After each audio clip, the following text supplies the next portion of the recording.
let's get down to talking about the county of Nairobi. 047. Yeah. 047. Yeah, the nation's capital. What is the urban planning plan? See, I think Nairobi, we stopped planning long time ago. You know, before you were born. Okay, don't make it personal. This used to be known as the Green City in the Sun. Your design. And we Imagine. used to boast all the time that the only capital in the world with a national park. Inside it. But wamekula national park mbaya sana. Yote. Hiyo design. Hata ukienda pale ule Sereni ukae kwa balcony uangalie uone kama utaona wanyama natsing. Natse vumbi. Natsing. So here to talk more about the urban planning of Nairobi County is the Chief Officer of Urban Development and Planning in the County of Nairobi, Patrick Analo Akivanga. You weren't just a political appointment. You've been doing this for like last 17 years plus, right? Yes, that's right. And when you look at Nairobi County, to go to planning clearly, is there a plan? Is there an urban plan? Jeff, thank you so much for this show. Very delighted to be here today to be discussing urban planning in the city of Nairobi. We have a challenge in terms of balancing the demands of growth of the city of Nairobi vis-a-vis urban planning. I think I need to say that indeed the plan that we have, which is Nairobi Integrated Urban Development Master Plan, which was completed in the year 2013, supported by JICA, Japanese International Development Corporation, required that subsequently would have additional about 5 plans, really, because this is a master plan. We required to prepare 5 additional plans, one which we call the detailed area plans, like districts, the 5 traditional districts of Nairobi. So you have the specific plans for guiding developments, those specific areas, Jeff, and 2 attempts have been made. The first attempt was just before the time when before Governor Kibera left. We, as a department, we made terms of reference. We forwarded the request to the county assembly for budgeting, but unfortunately, that was struck off. That budget element was struck off. The second attempt to prepare those 5 detailed area plans plus Kibera, which we had, we had declared Kibera as a special planning area. I'll come to explain what that means. It was during NMS 2021-2022. We floated tenders in the newspaper. We had bidders apply. And unfortunately, in 2022, going by what came out of elections, that process stalled. We could not have those plans prepared, but we had really made tremendous progress. As I sit here today, Jeff, I know one of the issues that probably you'll be getting responses from the public is the development control policy. We have been operating from around 2004 without an up-to-date development control policy. But this year, beginning from next month, we are rolling out the process of preparing a new development control policy, citywide development control policy. And then also, secondly, next week we have a public participation meeting, which has been convened by the county assembly to also discuss a development control policy paper, which is currently sitting at the county assembly, awaiting further public participation. And they have called for a meeting of, stakeholders, including professional bodies, resident associations, to be able to participate in that process. Yeah. So you talk about Kibera being a special area. Yes. What do you mean by that? Yeah, so Jeff, one of the challenges that we face in our city is urban housing.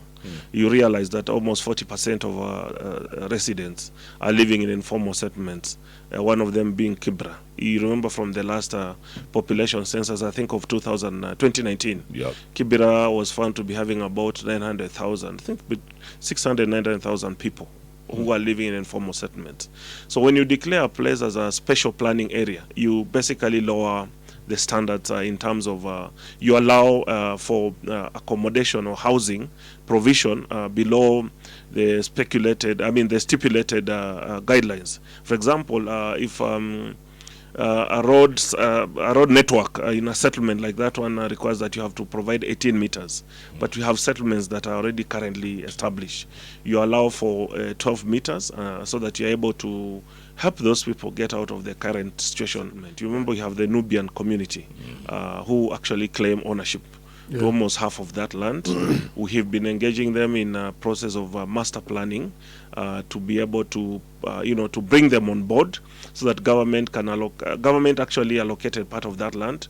But the next thing that is the Nubian community have been clamoring for the need to be recognized and to be allowed to put up housing that also resonates with their culture, including the Islamic practice. So that's why that area is a special planning area. But kuna flying toilets huko but always in Kibera.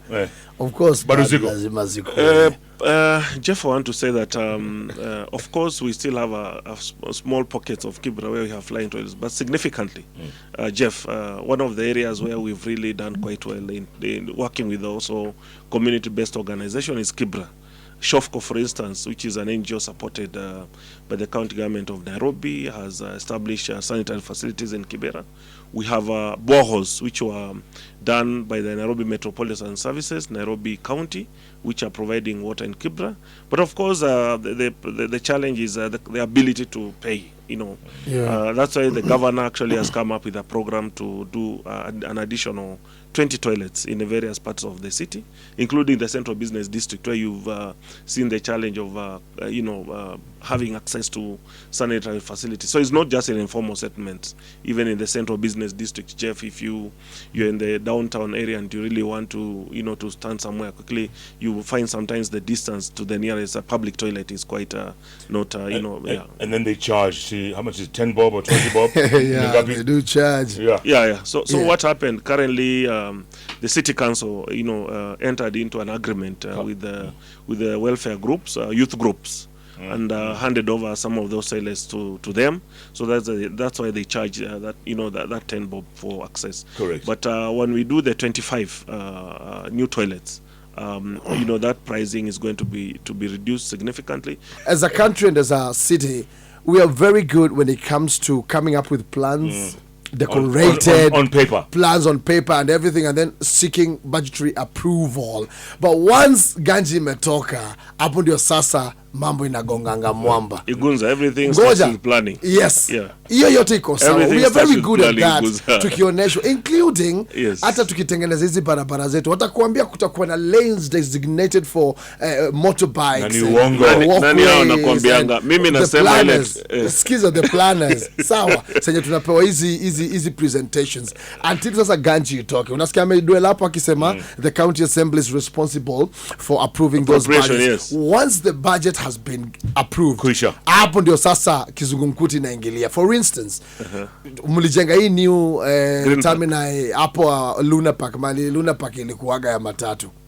Is it functional? What happened to it? Is it functional? Igunza. Wait, there is a time back, I think during Kidero's time, I think bado ulikuwa na serve kwa county railways, mkapewa ganji, mkajifanya mnaeka hapo chuma nini na nini kudesignate nini na nini. Did it ever work out? What about BRT? Thika Road. Mkakuja lipstick ya pink.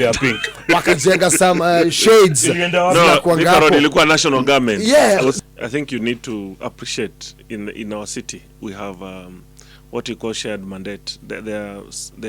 There's infrastructure and services that are under the domain of national government. Kama hizo barabara mention Thika Road, hiyo lipstick ambayo Jeff anasema ambayo ilikuwa mstari ule wa red to allow for piloting of bus rapid transit. It was done during the last regime ya wakati wa President Uhuru, and I remember the minister then, I think was Minister Macharia. Ilikuwa project ya national government. The express, the bypasses ambazo umezungumzia, hizo ni barabara za national government. Lakini kuna barabara, we have some roads in the city which are under the mandate of the county government.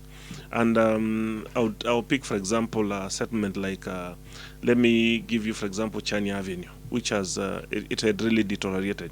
Chania Avenue spans from Agnes Kodek, it crosses Lenana Road, it comes up to Dennis Pitt Road.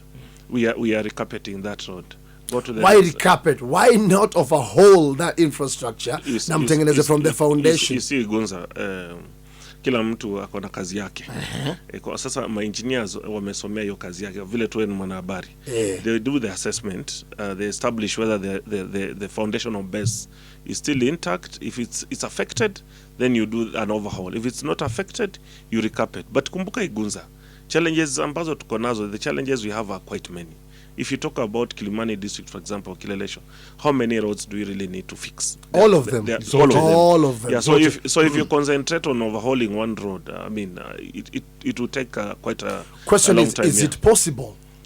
Are the residents paying taxes? It's possible, Igunza, and I'm coming to that. The issue I mentioned to you about budgeting process and appropriation, I really want you to take it very seriously. And I think when you have elected leaders come here, it's important, for example, to find out from them why, in their own wisdom, sometimes they for example, move budgets that are meant for, let me say, for example, urban planning. I talked to you about 5 district plans.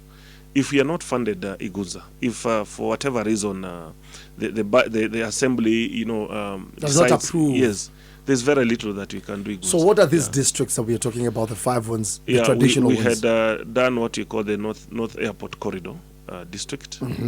That's a major growth corridor, Eastern Bypass, Umeiona. We had done Kasarani, Mwiki. We had done the Woodley, which covers Kilimani and Kilelesho area. I talked to you about the Kibera special planning area. Then we had also done this area of Roysambu, the entire territory of Roysambu, Thika Road, up to the Central Business District, including Pangani. Those were 5 plans. Even just outside here, Olengroini. Yes. It's horrible. It is. And when it rains, it's even worse. Yeah. The second challenge in our city, I think I mentioned housing. And we must be able to talk about housing, especially including those who are in informal settlements, and then also housing for the middle class. But we have a challenge of flooding in our city, Jeff. And mostly this is historical because originally this was a wetland, a swamp. Yeah, swamp. Yeah. So as the city has grown, the capacity of the city of Nairobi to absorb. And we must agree also that there has been change in terms of climate. I like picking this example, which I would say, for example, if you have a sink, I think one of my leaders makes a reference to that. If you have a sink, and that is Sachs. Yeah, and Sachs. Dimples. Yes, dimples. It's a simple example you can pick. If you pour a basin of water in a sink and try to drain it, obviously it will flood. It's a very simple example to show you that this city, ideally, in other regimes, one would even propose relocating a section of the city. Because why can't you do that? As we increase the population, why can't we do that? And there's always been that plan. The metropolitan, the larger metropolitan. Let's move to Isiolo. Yeah, you see, that's a policy decision that will also have to go through public participation. When we were young, Nairobi ilikuwa imedividiwa tu vizuri. Kilimani kulikuwa ma standalone houses. Boroboro zilikuwa ma estate na hizo parts za Eastland zote. Uhuru, Boroboro, Umoja, nini na nini. Karen kwa watu ambao wameweka funga. Kulikuwa na industrial area. Siku hizi industrial area iko everywhere. Unakuja kwetu Kikuyu, unapata mtu ana manufacture bidhaa pains kwa residential area. Ndio ninasema for instance na kupatia practical examples. Ukikuja hata hapa Nairobi, ukikuja hapa hapa Dagoretti Corner, factory ngapi ziko hapo? Dagoretti Corner is a shopping center. Is it an industrial area? We started losing focus of the city. Initially the city of Nairobi was managed by the Ministry of Local Government. Other than the president, the Minister of Local Government used to exercise what you call executive powers. Is a person who would give directives without really subjecting them to a process of public participation. 1992 up to 2010, Nairobi became a hotbed of opposition politics. Every decision, for example, if you want to demolish an illegal structure, the local MP anakuja hapa anasema hawa ni voters wangu, inasimamishwa. If you want to relocate hawkers from the Central Business District, anasema hawa ni hawkers wangu, hawa ni voters wangu, inakuwa blocked. Tumepeana example ya Green Park. Green Park was built during NMS period. The intention was to try and decongest the Central Business District by at least allocating vehicles that travel outside the CBD at that position. For example, Igunza, kama unaenda Transmara, Taita Taveta, outside I mean, in those far-flung areas, areas, you have no business going to Mfangano Street. You have no business going to Nyamakima. So when Governor Sakaja came to City Hall, one of his agendas, if you guys remember, was, okay, let's go back to that plan. Let's remove about 20% of the matatus that come into CBD and those circles. And really, they had agreed. And that would have, cut the population of the vehicles. Well, those guys would have even accessed Green Park probably from Upper Hill. But you know what happened. Somebody came up and said, no, hawa ni watu wetu. I mean, these are our voters, these are what have you. That program stalled. Until about 2 months ago, we were not able, I mean, we've been having hawkers up to almost, I think very soon they would have even come up to this area where you are. But now we've embarked on a very robust CBD revitalization program. We've taught them east of Tom Mboya. And that has been a participatory process. We had about 60 meetings with them. They mapped the area, we mapped the areas together. We did census together. But can you imagine? When we could not be able to do that, when that interference was there, we've been having 7,000 hawkers in the central business district. When we pushed them back, the number has reduced to 2,200, meaning that these are the deserving hawkers who are supposed to be in our CBD. The rest have gone. The rest have gone. The question is, where are these 5,000? Where have they gone to? It means we have people, Kenyans, who travel from outside the city of Nairobi to come and trade in the city of Nairobi. Okay. They overload our infrastructure. They leave the garbage here. They are also sometimes a source of insecurity. But that's the nature of our economy. Yeah. Sure. So we are fixing the back lanes. For me, I call these people as informal traders. I do not refer to them as hawkers. Sure. Okay. It's just that we have formal and informal traders. Akivaga. We fixed about 27 lanes in the central business district. We've done the lighting. We are trying to provide tap waters. The toilets I talked about, we are going to provide. We were with them here, the whole leadership of the hawkers, plus the MCAs. Last week I was in your studio here in the Citizen, and we discussed this. So really, the CBD is on the trajectory of improvement. There are those who say that Nairobi was better under the NMS. There are those who say. There are those who say it's because under NMS ran the city. Pavements zikitengenezwa, tuliona usafi ukifanyika na vitu kama hizo. What's your take on that? Do you agree to that? And is there a possibility of continuation? Those who say that, I don't know whether you've also asked them to confirm to you that that same NMS within two years left us with a pending bill of 16 billion Kenya shillings, which you are grappling with, that's why we are not even able to do some of those things you're asking me here. So NMS had, there are some areas where they did fairly well. For example, sinking of boreholes to provide, to enhance access to water in the informal settlements. I give them, credit for that. If it's the walkability in the central business district, within the last 2.5 years, we've done more walkways in the CBD than they did. I think, we would like to come here and discuss that. But another area where I think probably they also did fairly well is doing of more health centers. I think they did an addition of 7. And so people like, for example, Mukuru, guys who could not be able to access a medical facility very late at night, they did fairly well. But you must remember that was the military. Yeah, that was the military administration.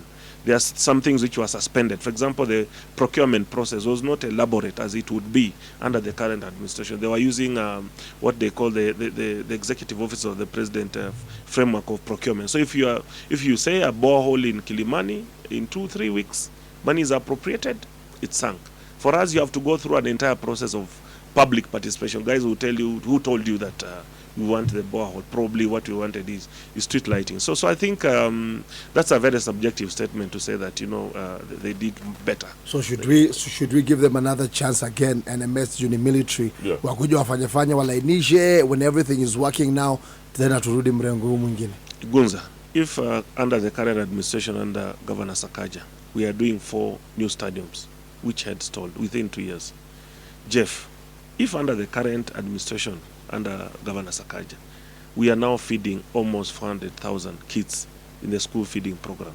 We've employed 3,500 young people the ones we call Green Army, who are clearing some of these blocked drainage systems, removing the garbage. If we have fixed the Mama Lucy Hospital, the Pumani Hospital, why would you really need another military? Yes, we have done a market, at least for the first time since I came here. Yeah. You've recognized we have a very big fresh produce market coming up in Mutuini. To me, I think let's enhance accountability. That's what I would say for both elected leaders and the executive. That's what the city of Nairobi needs. The houses are going up, yes. They are going up. Vehicles are being imported, others are being bought locally, yes. People have what we call exposable income. No, yes. Disposable rather. Income, yes. Question is, why is it that the infrastructure is remaining the same? Good question. Now I think we are that comparison is better. You know, right now as we sit here, I told you about 1 million people commute from Nairobi to Zindigwa. 1 million people. A day? So, yes, a day. Day population is 6 million. Night population shrinks to 5 million people. What are these people traveling all the way up to Isinya, almost 30 kilometers? Where are people going all the way up to Kiserian, and beyond? It's because of housing. Simple, if you ask them. You can do a random survey. Why do you guys... even some of them are your friends. You ask them, why do you have to travel all the way up to Juja and beyond? They say it's because of housing. I cannot afford the cost of housing. A 3-bedroom apartment I'm not able to afford. So then the next question, is it really healthy and wise to have 1 million city, Jeff, of people who commute? And some of them are parents. They come with kids on the back seat, sleep in the morning. When they are going back in the evening, the kids are also asleep because they wake up very early. They spend the whole day in school. When they are going back home, they are doing the assignment on the back seat. They finish the assignment, the homework, they sleep. So that's why we are saying we must provide for housing for the city of Nairobi. We must, and those are global trends. We must accommodate all the people we have in the city of Nairobi. But this conversation is also always mostly about the middle income, because those are the ones who are able to reach out to you guys. But how about the 1 million people who are living in informal settlements of Kibera? Who is going to talk about them? Because we are here talking about the apartments in Kileleshwa and Kilimani. How about the guys in Korogosho, Mukurumba? This is the capital city of Kenya. We contribute about 50% of our national GDP. It's a cash cow. We house the national government, the president sits here, parliament sits here, senate sits here, but with our meager budget of about 42 billion. We have to pay salaries, we have to provide medicine, we have to collect garbage, we have to fix lighting, we have to provide security in the CBD. It's not adequate to fix the challenges that the city has. And you should also tap, you should also tap into the private hands of developers, because U.S. government need to provide the environment, let it be conducive, and then the private developers will help you put up housing to accommodate the growing population. The problem is when the government wants to sort out all these problems, put up the infrastructure, provide the land, give incentives to private developers, tell them put up decent housing that are going to be affordable for the growing population. That's why we're implementing that affordable housing program in Woodley. But it's you guys doing it. No, it's a joint venture. We have provided land. They are providing capital. Now, next we are moving to Jericho. It's a whole almost 300 acres of land with old houses which were built during Corona days. Are they going to be brought down? Obviously, you have to bring them down in order to put up more decent houses. And there's compensation. Obviously, the guys who are sitting there, they have first priority. Some of them we are signing with MOUs to make sure that the first units that are delivered go to them. That's how you fix cities, Jeff and Igunza. We can't be living almost 4,000 acres of prime land belonging to the city county of Nairobi with old houses, with those extensions in Jericho, Shauri Moya, Ziwani, Kaloleni, Makongeni. We have to redevelop that area, and we have an urban renewal plan which we completed for that area, that section. We have the Eastlands urban renewal plan. We have the Railway City Plan, which is going to extend the CBD to that parcel of land that belong to the Railway Pension Scheme. So I think from an urban planning viewpoint, all the necessary policies and legal provisions in terms of spatial plans are in place. What we need is budgetary allocation. And apart from budgetary allocation, we also need political will. Of course, the political goodwill has to be there. We could not move the hawkers from the central business district until 2 months ago. You know what had happened. We could not bring the circles to Green Park and we are going to do that very soon. We are going to fix the issues of the borders in the CBD. I mean, that political goodwill has to be there because the president has made it in very unclear and certain terms to the governor that, you know, you have unwavering support of the national government. We cannot lose Nairobi.